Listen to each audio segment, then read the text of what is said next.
Huwag niyong subukan ang COMELEC.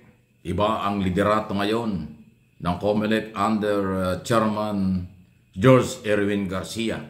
Ito ay para sa mga politiko na ngayon po ay masyadong umaabuso na. Palakihan ng mga billboard at iba pang mga eleksyon paraphernalia samantalang hindi pa naman kampanya.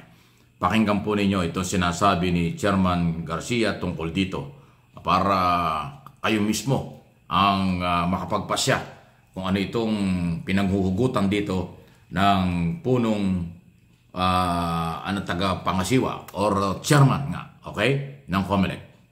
Dalawang araw bago po dumating ang campaign period para sa kanila, kinakailangan tanggalin nila yung lahat ng mga naglalakihan because that will be a ground to disqualify them kung hindi. Public market kasi public yon. And therefore, kinakailangan pagdating ng campaign period, tanggalin nila yon o kaya palitan nila ng two-way trip. Kung kahit na siya ipalitan pa nga, dapat tatanggalin pa rin. Kasi hindi siya common poster areas. Ayon kay Commission on Elections Chairman. Ayan, salamat sa UNTV sa mga naka-interview dyan sa ambush interview yan kay Chairman Garcia. So, ang sinasabi niya, hindi pa naman kampanya, tanggalin nyo. Kasi pag hindi pala tinanggal, yan ang magiging ground para kayo magkaroon ng problema sa mga susunod na eleksyon. Kung hindi mo kayo ma-disqualify, ngayong eleksyon ito o itong kampanyang ito at eleksyon sa Mayo, sa susunod na eleksyon magiging ground yan para hindi natanggapin ang inyong mga application tulad ng tinatawag nating Certificate of Candidacy. Alam nyo, kaya sabi ko iba yung liderato, ibang style ng COMELEC ngayon kasi meron na sila na ginawang ganyan. Natandaan nyo yung gobernador ng Laguna. Tinanggal niya yun dahil sumubra yung gastos. Violation din sa election law. Meron na po. May mga mayor na po at gobernador, local official na pinarusahan ng COMELEC. So ngayon, dahil kita-kita naman natin sa publiko, talagang grabe. So magpunta kayo ng Skyway, NLEX, NLEX, saka SLEX, at saka yung SLEX na yan, yung mga highway dito sa Luzon pa lang, Luzon pa lang. Napakalalaki po ng mga billboard, left and right na mga highway, sa mga national candidate party list, at saka po, mga senador. Kahit mga local, marami rin. Hindi lalo na ho sa mga probinsya, malayo sa COMELEC. Di ba?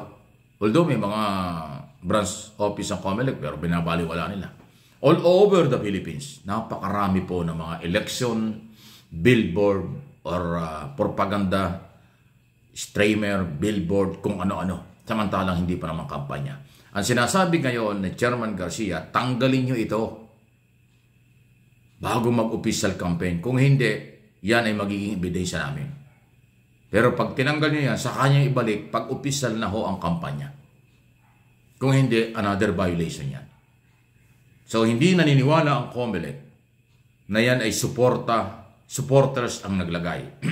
Voluntaring inilagay ng inyong mga followers, supporters o financier. Hindi po tinatanggap ng COMELEC yung katwirang yan. Dahil imposibleng hindi mo alam, nandun ang picture mo. Nandun yung pagpapatunay na sa iyo. Hindi daw katwiran yung, ay, kinabit lang yung mukha ko doon. Ginamit lang yung picture ko, hindi. Ang paniniwala ng COMELEC, yan ay sabwatan ng nag-volunteer na maglagay ng tarpaulin at kung yung mga, kasi minsan pinagsasama mukha at pangalan ng party list at saka senador na gusto nilang suportahan. Parehas yun, mayroong pananagutan. Ayan po ang sinasabi. Yung mga palusot, hindi na pwede. Alam niyo kung bakit? Kasi si George Garcia, matagal ko nang kilala yan, dating election lawyer. Alam niya yung mga violation ng election lawyer pa lang. Ay ngayon ni chairman na, dinalo na.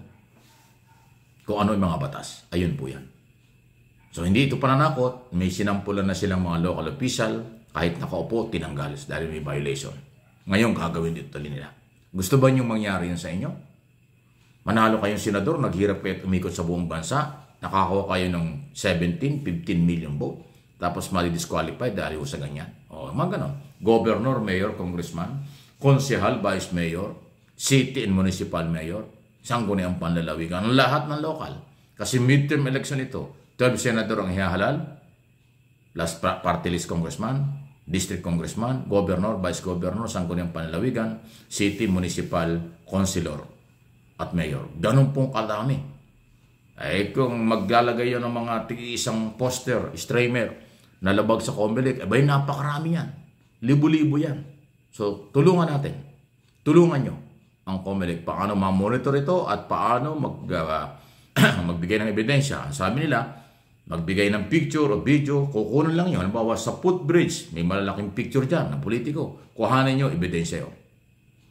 Sa mga skyway, sa mga highway, nakikita nyo. Punta kayo ng probinsya, picturean nyo, videohan nyo. Kitang-kita naman yan dahil talagang nilagay nila sa harap ng highway. Na alam niya talagang for publicity, for campaign. Para sa kampanya, hindi pa naman kampanya. Ayan. Okay? At saka yung gumagawa ng ganyan, abuso eh. So anong aasahan nyo pag sila nanalo? Abuso rin yan. Alam ba nyo na yung billboard na yan, daan-daang libong piso ang gastos dyan.